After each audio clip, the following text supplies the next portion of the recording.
कल्याण पश्चिमेस सुरू असलेल्या 4 पदरी पुलाच्या कामाच्या पार्श्वभूमीवर बुद्धभूमी फाउंडेशनच्या वतीने केडीएमसी मुख्यालयावर मोर्चा काढण्यात आला। कल्याण पश्चिम येथील प्रेम ऑटो ते विठ्ठलवाडी दरम्यान हा पूल प्रस्तावित आहे।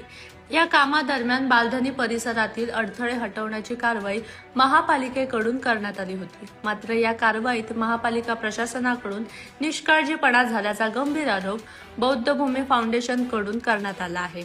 संबंधित अधिकाऱ्यांवर कारवाईच्या मागणीसाठी फाउंडेशनच्या वतीने गेल्या 15 दिवसांपासून केडीएमसी मुख्यालयाबाहेर धरणे आंदोलन सुरू आहे। सोबतच बुद्धभूमी फाउंडेशनकडून मोबदल्याची मागणी देखील केली जात आहे। अद्याप बुद्धभूमी फाउंडेशनच्या मागण्यांची काही दखल न घेतल्याने सोमवारी या आंदोलनाचे रूपांतर मोर्चात झाले।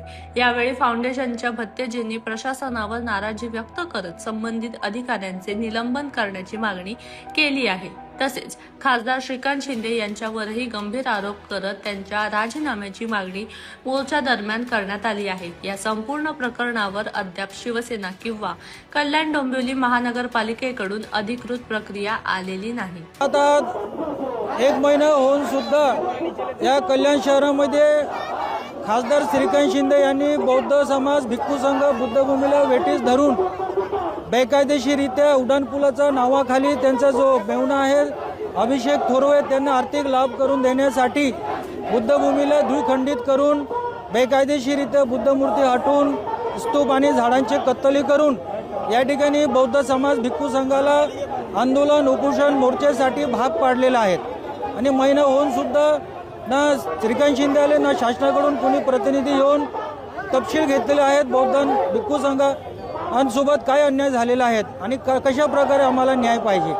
आता या ठिकाणी महानगरपालिकेने एखादा बाहुबलीसारखं भूमाफियासारखं त्यांनी 7/12 नोंद चुकीच्या पद्धतीने करून बुद्धभूमी आणि बौद्ध समाजावर अन्याय करीत आहेत आणि उड्डाणपुलाच्या नावाखाली त्या ठिकाणी दडपशाही दंडेलशाही या पवित्र बुद्धभूमी आणि आस्थेच्या ठिकाणावर करीत आहेत। त्यामुळे लोक संतप्त होऊन आजचा जो शांतीचा मार्गाने मोर्चा आपण महापालिकेत घेऊन आलो आहोत। श्रीकांत शिंदे यांनी जबाबदारी पदावर बसून त्यांनी हा जो अन्याय करीत आहेत त्यासाठी त्यांनी देशातील तमाम बौद्ध बांधवांना दुखवलेल्या आहेत भावना, धार्मिक भावना।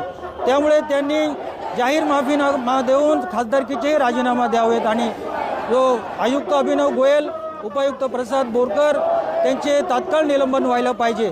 आमचे बुद्धभूमीवर दरोडा टाकून त्यांनी आमच्यावरच FIR नोंद केलेला आहे 9 भंतेजी आणि 5 उपासकांवर आणि म्हणून जे दरोडा घातलेले आहेत त्या लोकांवर एट्रोसिटी अंतर्गत गुन्ह्याची नोंद व्हायला पाहिजे। आणि हा जो उड्डाणपूल नदीलगत फिरवले तरी त्यातून जो काही मोबदला राशी होईल ते बौद्ध समाजाला सुपूर्द केले पाहिजे बुद्धभूमी फाउंडेशनच्या मार्फत। हेच आमचे या ठिकाणी आज म्हणणं आहे। धन्यवाद।